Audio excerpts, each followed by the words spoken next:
నమస్తే, welcome to our voice. నేను journalist నవత. యథా రాజా తథా ప్రజ.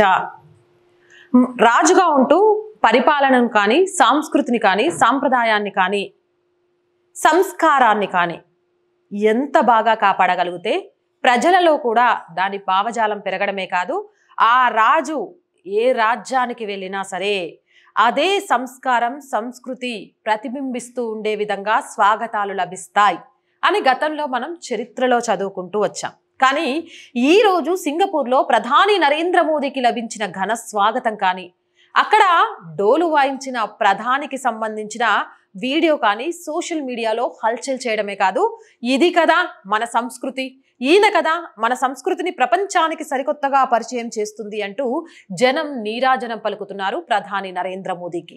2 రోజుల పర్యటన నిమిత్తం ప్రధాని నరేంద్ర మోదీ బుధవారం సింగపూర్కి వెళ్లారు. అయితే సింగపూర్ ప్రధాని లారెన్స్ వాంగ్ ఆహ్వానం మేరకు ప్రధాని ఆ దేశానికి వెళ్లారు. బ్రూనై నుంచి చంఘై విమానాశ్రయానికి చేరుకున్న ఆయనకు సింగపూర్లోని భారత హై కమిషనర్ శిల్పక్ అంబులే, భారతదేశంలోని సింగపూర్ హై కమిషనర్ సైమన్ వాంగ్, ఇతర అధికారులు స్వాగతం పలికారు. ప్రవాస భారతీయులు సైతం ప్రధాని మోదీకి స్వాగతం పలికేందుకు ఎయిర్పోర్టుకు భారీగా చేరుకున్నారు. ఈ క్రమంలో ఓ ఆసక్తికర ఘటన చోటు చేసుకుంది. ప్రధానికి స్వాగతం పలికేందుకు పలువురు కళాకారులు రాగా సరదాగా కాసేపు మోదీ డోలును వాయించారు. ఇకపోతే సింగపూర్ పర్యటనలో భాగంగా ఇరు దేశాల ద్వైపాక్షిక సంబంధాలపై ఒప్పందాలు జరగనున్నాయని, చివరిసారిగా 2018లో సింగపూర్కు వెళ్లిన ప్రధాని మళ్ళీ 2024లో వెళ్లారు.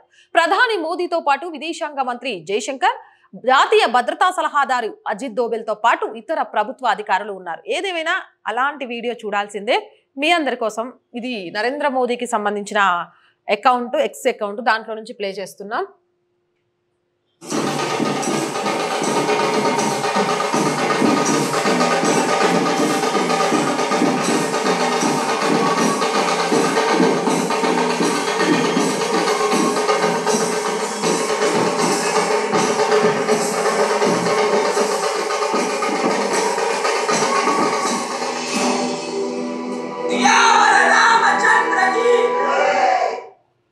రైట్, చూసారు కదా, అది మన భారతదేశ ఏమంటారు నరనరాల్లో ఉంటుందేమో. సంస్కృతిని, సాంప్రదాయం కనిపిస్తే మనం కూడా అందులో నిమగ్నం అయిపోతాం. పిల్లలమా, మన హోదా ఏంటి, మన వయస్సు ఎంత అనేది ఉండదు. ఆ డోలు వాయిస్తూ మన భారతదేశ సంస్కృతి సంప్రదాయాలకు సంబంధించిన నాట్య ప్రదర్శన జరుగుతుంటే తాను ఒక దేశ ప్రధానిని అని మర్చిపోయి డోలు కళాకారులతో కలిసి వాళ్లకు ధీటుగా మోదీ వాయించిన డోలు అనేది సోషల్ మీడియాలో కాదు ఎక్కడో అనిపిస్తుంది మేరా భారత్ మహాన్ అని. ఏం చేస్తే ఈ కళలను సాధించగలుగుతారు, ఏం చేస్తే ఈ సంస్కృతిని తమ దేశంలో పుట్టించగలుగుతారు, ఏం చేస్తే భారతీయుల నరాల్లో ఉన్న సంస్కృతి సాంప్రదాయాలను వాళ్ళ నరాల్లోకి ఎక్కించుకోగలుగుతారు. అది మన పుట్టుకతో వచ్చింది. ఎందుకంటే ఈ భూమిలో అది మిళితం కాబట్టి. ఈ భూమిలో భారతదేశంలో పుట్టిన వాళ్లకు ప్రత్యేకమైన లక్షణాలు, ప్రత్యేకమైన గుణాలు ఉంటాయని చెప్పడంలో ఎలాంటి అతిశయోక్తి లేదు. అందుకే చూడండి, ప్రపంచంలో పెద్ద పెద్ద కంపెనీస్లలో పనిచేసే వాళ్ళంతా ఎక్కువ భారతీయ మేధస్సుకు సంబంధించిన వాళ్ళే ఉంటారు. ఎందుకంటే ఈ మేధస్సు మరే దేశంలో కూడా రాదు. సనాతన ఇతిహాస ధర్మాల మీద వెలసిన దేశం ఈ దేశం. కాబట్టి ఈ దేశంలో పుట్టుకతోనే తమకంటూ కొంత జ్ఞానాన్ని సంపాదించుకోగలుగుతారు. ఆ జ్ఞానాన్ని పెరుగుతూ తాము వెళ్లే దారిలో మంచిగా మలుచుకునేవారు దేశానికి ఇలా మోదీలా జన నీరాజనం పలికే నాయకుడు అవుతే, ఇక పక్కదారికి వెళ్లే వాళ్ళు ఎందుకురా ఈ దేశంలో పుట్టారు అని చీదరించుకునేలాగా తయారవుతారు. ఏదేమైనా కానీ నాకైతే ఆ వీడియో చూసినప్పుడు చాలా చాలా చాలా హ్యాపీగా అనిపించింది. మేరా భారత్ మహాన్ అని మరీ గట్టిగా చెప్పాలనిపించింది.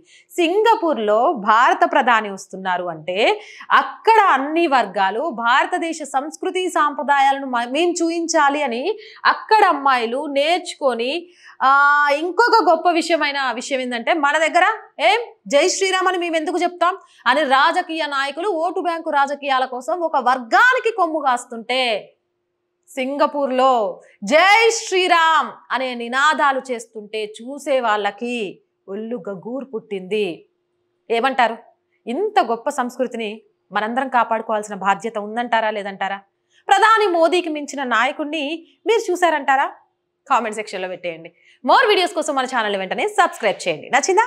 లైక్ చేయండి, షేర్ చేయండి, సపోర్ట్ చేయండి. అండ్ ప్రతిరోజు చెప్తున్న విషయమే అయినా మళ్ళీ మీ అందరికీ ఒక్కసారి గుర్తు చేస్తున్నాను, ఈ ఛానల్కి ఆర్థికంగా మీ అందరి చేయూత చాలా చాలా అవసరం. ఆర్థికంగా సపోర్ట్ చేయాలి అనుకునేవారు సబ్స్క్రిప్షన్ పక్కనే జాయిన్ అనే బటన్ ఉంటుంది. 1 to 5 లెవెల్స్ ఉంటాయి. ఏదో ఒక లెవెల్లో సపోర్ట్ చేయండి. అలాగే స్క్రీన్ మీద గూగుల్ పే, ఫోన్పేతో పాటు అకౌంట్ డీటెయిల్స్ కూడా ఉంటాయి. మీకు తోచిన సహాయం చేయడం ద్వారా ₹1 నుంచి మీకు ఎంత తోస్తే అంత సహాయం చేయడం ద్వారా ఈ ఛానల్ని ఆర్థికంగా ఆదుకోవడంలో భాగస్వాములు అవుతారు. అలాగే మార్కెటింగ్ యాడ్స్, వ్యాపార ప్రకటనల కోసం కూడా ఈ ఛానల్ని సంప్రదించవచ్చు. 8328500576 నెంబర్కి కాల్ చేయడం ద్వారా. So please subscribe our channel, support our channel, share our channel, like our channel and అభిప్రాయం ఏదైనా నిస్సంకోచంగా కామెంట్ చేయండి. జై భారత్.